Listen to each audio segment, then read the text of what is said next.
Hello बच्चों। तो चलिए इस प्रश्न को पढ़ते हैं। वर्गमूल ज्ञात कीजिए 4 + 6 वर्गमूल 5। तो यहाँ पर देखो हमें वर्गमूल ज्ञात करना है। तो प्रश्न में आगे बढ़ने से पहले इस प्रश्न से संबंधित जो मुख्य अवधारणा है उसकी हम चर्चा कर लेते हैं। तो देखो मुख्य अवधारणा, देखो हम जानते हैं यहाँ पर कि आयोटा स्क्वायर का जो मान है वो -1 होता है। तो अब देखो इस सम्मिश्र संख्या का वर्गमूल हम एक बार के लिए a + आयोटा b के बराबर मान लेते हैं। ठीक है, तो वर्गमूल 4 + 6 वर्गमूल 5, इसका जो मान आएगा उसको हम एक बार a + आयोटा b मान लेते हैं। अब दोनों तरफ वर्ग कर लेते हैं, तो यहाँ पे तो वर्गमूल हट जाएगा। तो 4 + 6 वर्गमूल 5 बराबर में यहाँ पे वर्ग करेंगे तो a + आयोटा b का आ जाएगा स्क्वायर। ठीक है, और अब इस वर्ग को खोल लेते हैं हम, तो a स्क्वायर प्लस में iota square b square plus में 2a आयोटा b ये बनेगा। तो आयोटा स्क्वायर का मान -1 होता है, तो a square -b square plus में आयोटा गुणा में 2ab।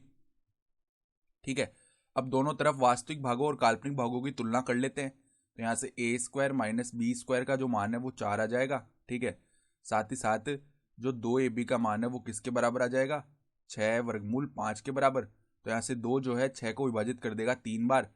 इसका मतलब क्या हो गया, ab का मान आ जाएगा 3 वर्गमूल 5। यानी कि a का मान किसके बराबर आ रहा है, अगर b के पदों में निकालें तो a का मान आ जाएगा 3 वर्गमूल 5 बट्टा में b। ठीक है, अब ये a का मान उठाकर हम इस समीकरण में रख देते हैं, a स्क्वायर -b स्क्वायर बराबर 4 में, यानी कि 3 वर्गमूल 5 बट्टा b, इसका तो स्क्वायर माइनस में b स्क्वायर बराबर में 4। अब इसको आगे हल कर लेते हैं, तो देखो यहाँ पर ऊपर 45 बन जाएगा बट्टा में b square minus b square बराबर में 4। ठीक है, तो अब लैसा लेके देखो आगे हल करते हैं हम, तो 45 माइनस b की घात 4 बराबर में क्या बन जाएगा, यहाँ पर बराबर में 4b स्क्वायर बनेगा, उस तरफ जाके b स्क्वायर गुणा होगा तो। ठीक है, तो अब देखो सभी पदों को एक तरफ लेके आते हैं, तो b की घात 4 प्लस में 4b स्क्वायर माइनस 45 बराबर में 0। ठीक है, अब हम क्या करते हैं, एक बार b स्क्वायर को हम t बोल लेते हैं, तो ये देखो किस प्रकार बन गया, टी स्क्वायर प्लस में 4t माइनस 45 बराबर में 0। तो अब ये द्विघात समीकरण बन गया।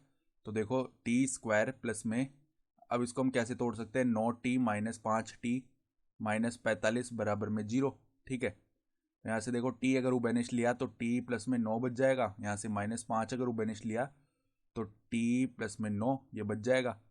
यानी कि हम क्या बोल सकते हैं, अगर हम t प्लस 9 को उबेनिश लें तो t -5 बराबर में 0 ये बनेगा। तो अब t का मान रख लेते हैं जो कि है b स्क्वायर, तो b स्क्वायर प्लस 9, एक तो ये बना, और एक क्या बना हमारे पास में b स्क्वायर -5 बराबर में 0। ठीक है, अब देखो यहाँ पर एक बार तो क्या होगा, बी स्क्वायर प्लस 9 0 के बराबर होगा, एक बार बी स्क्वायर -5 जो है वो 0 के बराबर होगा। ठीक है, लेकिन यहाँ पर देखो हम क्या जानते हैं कि a प्लस आयोटा बी में a और b ये तो दोनों क्या होंगे, वास्तविक होंगे। हालांकि आयोटा बी पूरा काल्पनिक भाग है, लेकिन b तो होगा तो वास्तविक ही। ठीक है, तो b स्क्वायर प्लस 9, यहाँ से b का मान जो है वो क्या आएगा, काल्पनिक आएगा, तो हम ये नहीं लेंगे, हम केवल क्या लेंगे, b स्क्वायर -5 बराबर 0। तो b का जो मान है वो क्या आ जाएगा, प्लस माइनस वर्गमूल 5 आ जाएगा। ठीक है, अब b का मान प्लस माइनस वर्गमूल 5 है, तो a बराबर क्या था, 3 वर्गमूल 5 बट्टा में b।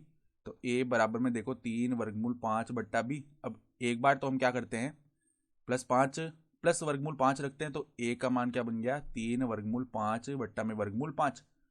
और एक बार माइनस का रख देते हैं, तो 3 वर्गमूल 5 बट्टा में माइनस वर्गमूल 5। तो देखो a के दो मान आ जाएंगे, एक तो हमारे पास में प्लस और एक -3। तो a और b दोनों के मान आ गए। यानी कि देखो जो वर्गमूल है सम्मिश्र संख्या का वो क्या बन जाएगा, जो हमें ज्ञात करना था 4 प्लस में 6 आयोटा वर्गमूल था 5, तो इसका मान हमारे पास में क्या बन जाएगा, +-3। ठीक है, और प्लस में प्लस माइनस वर्गमूल 5 आयोटा ये आएगा। ठीक है, तो प्लस माइनस को तो बाहर ही निकाल लेते, तो +-3 प्लस में आयोटा वर्गमूल 5 ये बन गया, और यही हमारा क्या हो जाएगा, उत्तर भी हो जाएगा। ठीक है, तो आशा करता हूँ कि आपको ये प्रश्न समझ में आया होगा। धन्यवाद।